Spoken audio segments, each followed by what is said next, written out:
Trump इंतजामिया के लिए शटडाउन दर्द सर बन गया है। सेनेट में शटडाउन के खात्मे का बिल दरकार वोट हासिल नहीं कर सका है। सूरत हाल क्या है, ब्यूरो चीफ वाशिंगटन DC जहां ज़ेब अली से जान लेते हैं। जी जहां ज़ेब।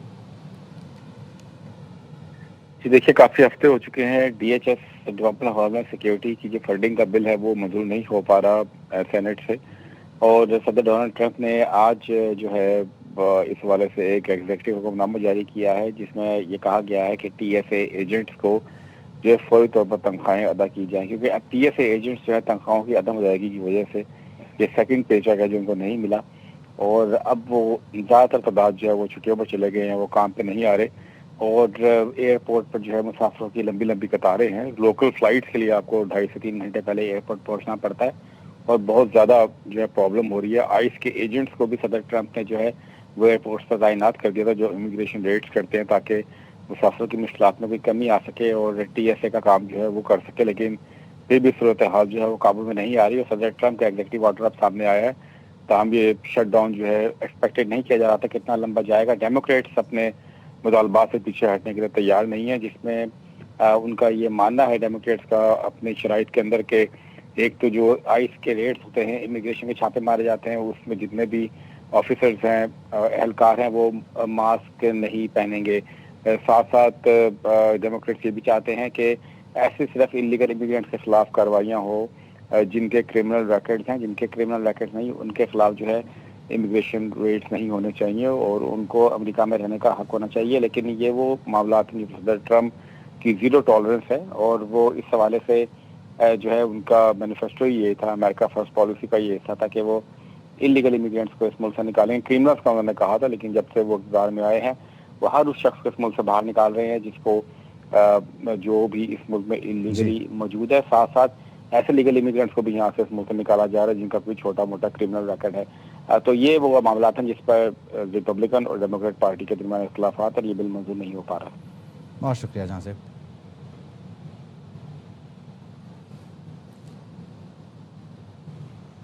पाकिस्तानी निजात रिपब्लिकन साजिद तारड़ साहब ने हमें ज्वाइन किया, उन्हें शामिल गुफ्तगू करते हैं। तारड़ साहब, thank you for your time.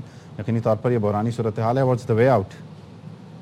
देखें, इस वक्त अगर देखा जाए तो पूरे अमेरिका के अंदर TSA की लाइनें, बल्कि CNN या कोई टीवी चैनल देखें तो उसमें बता रहे होते हैं कि किस एयरपोर्ट के ऊपर अब बड़ी लाइनें हैं, और उस पर डोनाल्ड ट्रंप साहब ने जो एक नई टेक्निक इस्तेमाल की आइस के हवाले से, कि आइस को बुलाएंगे, जो डेमोक्रेट पार्टी इस वक्त जिसको सख्त रिजर्वेशन है आइस से, क्योंकि वो जो 2 लोग मिनेसोटा के अंदर जिनको आइस की वजह से ही उनकी हलाकतें हुई थी, तो उस पर उसका अगर देखा जाए तो इतना असर नहीं हुआ डेमोक्रेट पार्टी पे। आज भी गवर्नमेंट शटडाउन है, लाइनें हैं, अवाम सफर कर रहे हैं। हाँ, ये जरूर है ईरान की जंग की वजह से पब्लिक का ज्यादा ध्यान उस साइड पे नहीं जा सका, लेकिन आज डोनाल्ड ट्रंप साहब ने भी कोशिश की है कि अपने एग्जीक्यूटिव ऑर्डर के जरिए TSA की फंडिंग करें, और डेमोक्रेट भी कहते हैं कि ठीक है, हम TSA की पेमेंट के लिए हम एग्री करते हैं, लेकिन आइस और बॉर्डर कंट्रोल वालों की हम उनको नहीं देंगे। तो ये एक कंटिन्यूस क्राइसिस है, नेशनल क्राइसिस है। लोग परेशान हैं।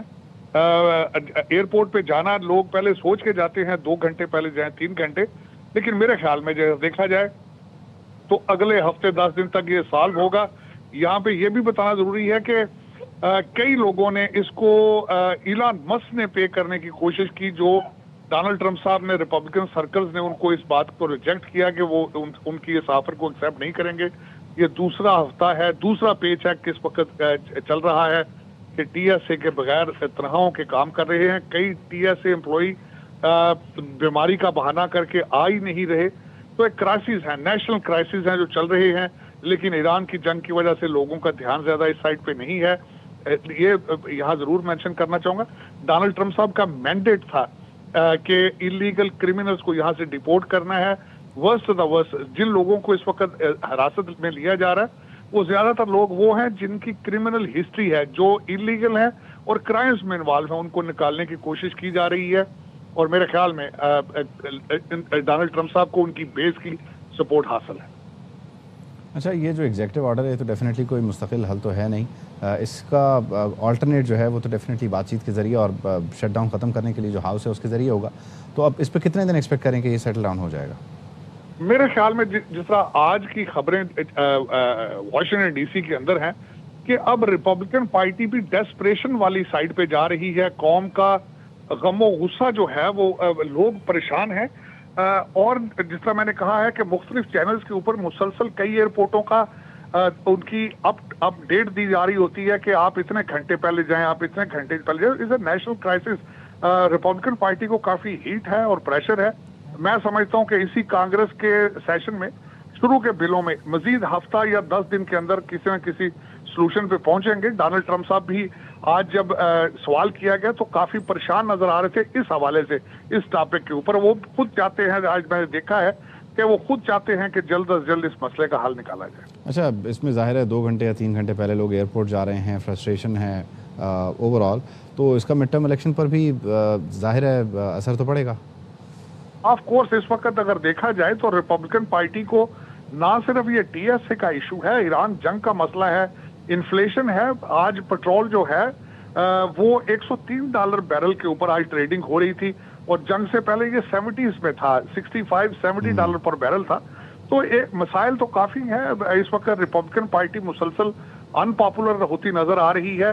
बिलखसूस ये टीएसए के हवाले से इसको डेमोक्रेट पार्टी मुसलसल जेफरी हकीम जो इस वक्त कांग्रेस में मेजॉरिटी लीडर हैं, माइनॉरिटी लीडर हैं, वो मुसलसल इस पे ताबड़तोड़ हमले कर रहे हैं, क्रिटिसाइज कर रहे हैं। रोजाना वो कैपिटल हिल की सीढ़ियों पे खड़े होकर इसको तनकीद का निशाना बनाते हैं। तो मेरे ख्याल में इस on going crisis Donald Trump से सबकी ख्वाहिश होगी अगले 10 दिन के अंदर इसका हल ढूंढे। एग्जेक्टिव ऑर्डर आपने बिल्कुल सही फरमाया है, इसका परमानेंट हल नहीं है। परमानेंट हल इसकी लेजिस्लेशन है। दोनों पार्टी बाई पार्टिसन तौर पे इसको हल करें। लेकिन डोनाल्ड ट्रंप साहब मिड टर्म इलेक्शन में अपना एक्सक्यूज इस्तेमाल करेंगे कि मेरे मैंडेट का हिस्सा था कि मैंने इलीगल क्रिमिनल्स को डिपोर्ट करना है। और जिस तरह मैंने आपको पहले कहा है कि डोनाल्ड ट्रंप साहब की बेस उनके साथ है इस इशू पे कि इलीगल क्रिमिनल्स को डिपोर्ट किया जाए। ठीक है, बहुत शुक्रिया साजिद तारा साहब, thank you for your time. Pakistani निजाद डेमोक्रेट रहनुमा हैं डॉक्टर आसिफ कदीर साहब ने ज्वाइन किया। डॉक्टर साहब, thank you for your time. यकीनी तौर पर ये एक बहरानी सूरत हाल है, कितने दिन तक इस सारे चैलेंज का अमरीकी शहरियों को सामना रहेगा आपके अंदाजे के मुताबिक? देखें, सदर ट्रंप ने जो इलेक्शन लड़ा था वो बॉर्डर सिक्योरिटी, होमलैंड सिक्योरिटी पे था। और ये टीएसए जो एक्सटेंसिव चेकिंग करते हैं सिर्फ इसलिए करते हैं कि कोई गलत किस्म की चीज़ हवाई जहाज़ में ना चली जाए ताकि कोई इंसिडेंट ना हो। और सदर ट्रंप इस पे जो अमेरिकन अवाम है उनके जो बॉर्डर सिक्योरिटी और लॉ एंड ऑर्डर को मेंटेन करने पे बहुत खुश हैं। और टीएसए के ना होने की वजह से जो बहरान हुआ है इस वक्त अपना तमाम एयरपोर्ट पे, वो से अमेरिकन अवाम बहुत नाला खुश नहीं है। अब सेनेट में से उन्होंने एक बिल पेश किया ताकि इनको पैसे मिलें, लेकिन वो हाउस ने रिजेक्ट किया। और डीएसएच और टीएसए के वर्कर को ट्रंप साहब यही करके आप वक्त पे आए, आपको पैसे मिल जाएंगे। मैं नहीं समझता हूँ कि किसी मुल्क की सिक्योरिटी के लिए जो लोग हों उनके लिए फंडिंग ख़त्म करनी चाहिए।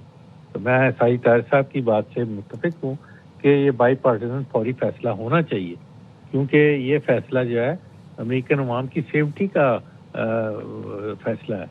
इसमें रिपब्लिकन और डेमोक्रेटिक पार्टी का नहीं है। अगर कोई इंसिडेंट हो गया और जानें अगर ज़ाया हो गई तो उसका कौन रिस्पॉन्सिबल होगा?